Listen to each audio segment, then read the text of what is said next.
আসসালামু আলাইকুম বন্ধুরা, আমি জুয়েল আছি আপনাদের সাথে। বন্ধুরা, আবারও হাজির হলাম ফটোশপের চমৎকার একটি টিউটোরিয়াল নিয়ে। বন্ধুরা, দেখতে পাচ্ছেন ফটোশপ সিসি ক্যানভাসে দুইটি ফটো ওপেন অবস্থায় আছে। ছবিগুলোর দিকে লক্ষ্য করে দেখুন, ছবিগুলোর একটি চোখ টেরা রয়েছে বা অনেকে বাঁকা বলে থাকেন। তো মাঝে মাঝে আমাদের কাছে এমন কিছু ক্লায়েন্ট চলে আসে যাদের বডির যে কোনো একটি পার্টে প্রবলেম থাকে। ধরুন আপনার কাছে এমন একজন ক্লায়েন্ট চলে আসলো, ছবি তোলার জন্য তার একটি চোখ টেরা বা বাঁকা, বা তার চোখে যে কোনো একটি প্রবলেম রয়েছে, অথবা তার মুখে যে কোনো একটি পার্টে প্রবলেম রয়েছে। আপনার ক্লায়েন্ট আপনাকে বলল যে আমার এই সমস্যা ছবিতে যেন না আসে, সেই ব্যবস্থা করুন। মাঝে মাঝে এমন কিছু ক্লায়েন্টের ছবি আমরা তুলি যাদের একটি চোখে প্রবলেম থাকে। এই সমস্যাটি দূর করার জন্য আমরা অনেক সময় ছবির অরিজিনাল কোয়ালিটি নষ্ট করে ফেলি। আজকের ভিডিওতে আমি আপনাদেরকে এমন একটি শর্ট মেথড দেখাবো, যে মেথডটি ফলো করে আপনি এই ধরনের যে কোনো ছবির সমস্যা দূর করতে পারবেন। চলুন বন্ধুরা, ভিডিওটি শুরু করা যাক। বন্ধুরা, দেখতে পাচ্ছেন ফটোশপ সিসি ক্যানভাসে দুইটি ফটো ওপেন অবস্থা আছে। এখানে দেখুন এই ছবিতে বাম পাশের চোখটি টেরা, এখানে দেখুন এই ছবিটি ডান পাশের চোখটি টেরা।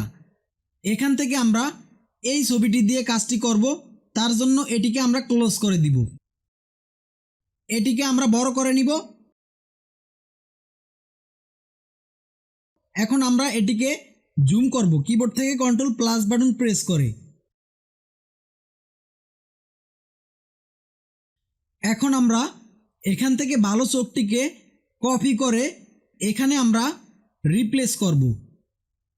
তার জন্য আমরা টুলবার থেকে রেক্টেঙ্গুলার মার্কিউ টুলটি সিলেক্ট করব। ভালো চোখটিকে আমরা এইভাবে সিলেক্ট করব।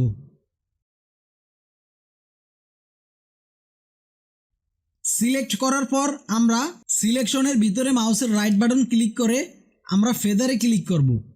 ফেদার রেডিয়াস আমরা 10 রাখব। তারপর আমরা ওকেতে ক্লিক করব। এখন আমরা এই চোখটিকে কপি করব।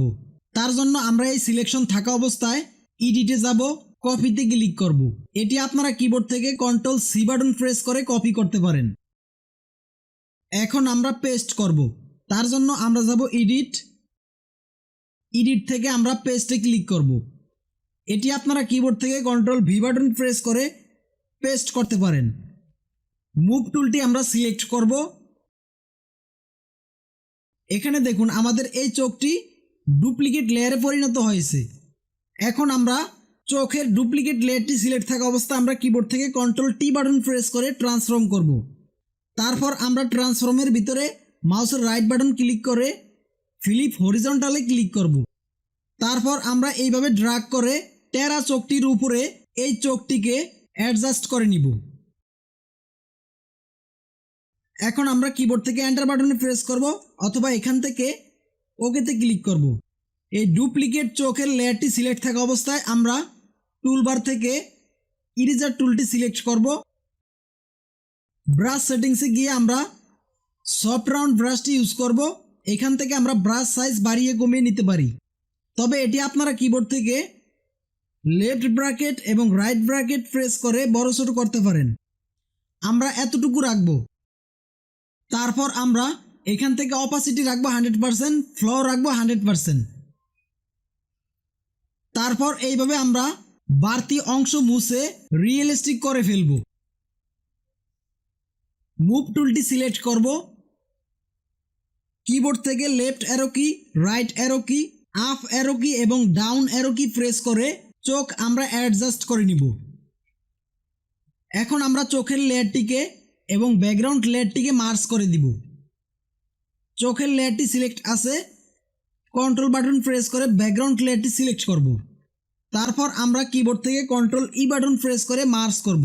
এখন দেখুন আমাদের এই ছবির চোখে কোনো প্রবলেম আছে কি না বোঝাই যাচ্ছে না। এইভাবে আপনারা যে কোনো ছবির কোনো পার্টে সমস্যা থাকলে এই পদ্ধতি ফলো করে সলভ করতে পারবেন। ভিডিওটি ভালো লাগলে অবশ্যই লাইকে ক্লিক করবেন এবং আমার চ্যানেলটি সাবস্ক্রাইব করবেন।